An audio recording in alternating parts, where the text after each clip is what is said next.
Enough is enough, এবার তো আমি 6 প্যাক বানিয়েই ছাড়বো। হাই এভরিওয়ান, সুপ্রভাত সবাইকে বাড়ির ছোট মেয়ের ছোট্ট মিনি ব্লগে ওয়েলকাম। আমি তো এবার প্রতিজ্ঞাই করেছি এরপর থেকে শুধু হেলদি ব্রেকফাস্ট না, মানে হেলদি ডিনারও করব। আর শীতকাল পড়ার দেরি, আমার গলার অবস্থা কাকতারুয়ার মতো হয়ে গেছে ঠান্ডা লেগে, তাই একটু গরম জল খেয়ে আমি বসে পড়লাম ভিডিও পোস্ট করতে। না মানে আমার জীবনের মতো আমার রান্না বান্নাতেও সেরকম কিছু উন্নতি হয়নি, তাই ওই ডিম সিদ্ধ আর একটু কর্ন নিয়ে বসে পড়লাম। ইতনে মে ইতনাই মিলেগা।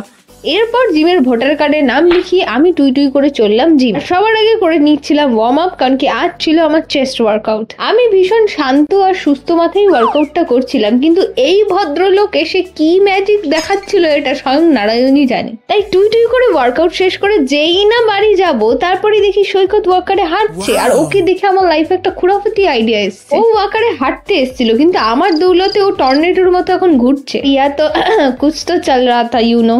ব্যাস, এরপর আর বেশি টাইম নষ্ট না করে আমি টুই টুই করে চলে গেছিলাম নাড়ুর বাড়ি। আর নাড়ুর মায়ের জন্য আমি নিয়ে গেছিলাম এত বড় একটা লাউ। এরপর আমি নাড়ুকে বুঝালাম পাড়াই বাড়াই করো, আইএস বাইএস বানাও, যে কি করে তার নাই ঠিক।